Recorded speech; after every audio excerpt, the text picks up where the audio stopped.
Hello guys, ang template natin ngayon ay Baptism Mug Wrap Design or template. So Canva template siya at may edit mo siya sa Canva. Ayan. So meron tayo ditong 5. So 4 lang yung ginawan kong mock-up. So tignan nyo na lang pag bibilihin nyo. Ayan.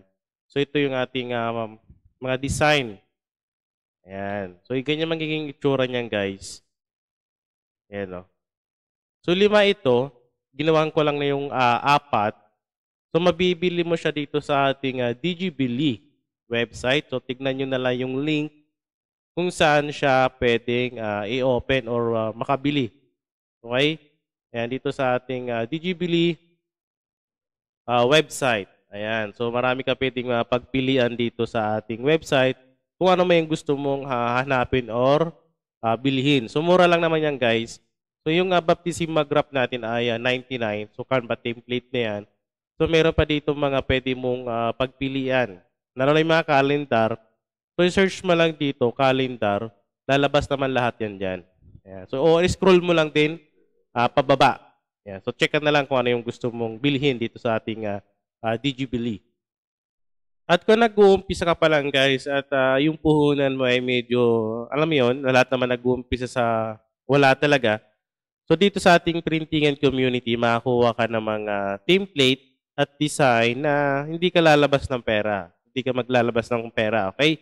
So magagawin mo dyan, magla-login ka lang daily kasi daily may rewards tayo dyan. Makakuha ka ng credit points at gemstones. So yung gemstones sa credit points pwede mong magamit dito sa ating shop. Sa printingan shop, makakabili ka ng mga premium template tulad nitong Baptism Mug Wrap template natin. Ayan. So marami pa pwede pagpilian.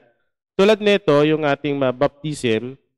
So ang amount niyan guys ay 60 credit points. Pag nakaipong ka yan dito sa ating printingan, makaka-avail ka ng ating Baptism Mug Wrap template. So 60 credit points. Yan. Kung nag-uumpisa ka pa lang at wala ka pang pambili, mag-login ka lang at mag-daily mission or daily earn ka ng credit points dito sa ating printingan, makakaipong kanyan guys. So bisitahin nyo na lang itong printingan community natin at marami ka makakuha ng libre dyan. Tulad yan, punta ka lang dito sa blog. Ayan, so may mga ready to print tayo dyan. So download mo na lang, makagamit mo yan sa printing mo. At dito sa ating forum, pwede ka pumunta rin dyan sa Print Templates in Design. May mga pinopost din dyan tulad na itong coloring page na pwede mo magamit sa printingan mo. Ayan o. Di ba? So ipiprint mo yan, pwede mo ibenta yan sa mga customer mo. Okay? At ito naman guys yung pinaka-template natin sa Canva. Ayan. So dito may dalawang klase tayo. Kung free account ka lang sa Canva, ang gagawin mo dyan, kung mayroon mang premium dito sa ating design, palitan mo na lang ng free elements para ma-download mo siya ng walang watermark. Kung naka-premium ka naman, mas okay yan para ma-download mo lahat dito. So, gagawin mo dyan, lalagay mo na lang yung, i-insert mo lang yung picture dito nung bibinyagan. So, pwede mong palitan to. Yung text, syempre, papalitan mo yan. Yung pangalan. Yung quotes, pwede mo palitan lahat yan. Napapalitan naman yan. Yung background, pwede naman palitan lahat yan. So, yung ginawa ko lang kasi ay parang simple lang din. White background lang. So, 5 ito. Ayan. So, 5 yan.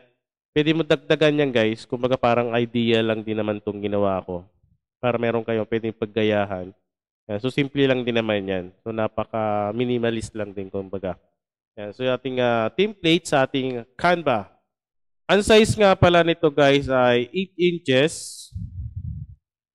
So ang size niya ay 8 inches. Yung haba. Yung height niya ay 3.5. Yan yung kasi yung sukat ko pa nag-print ako ng sublimation mug. So, pwede mo naman baguhin yung size niyan. So, resize mo na lang din.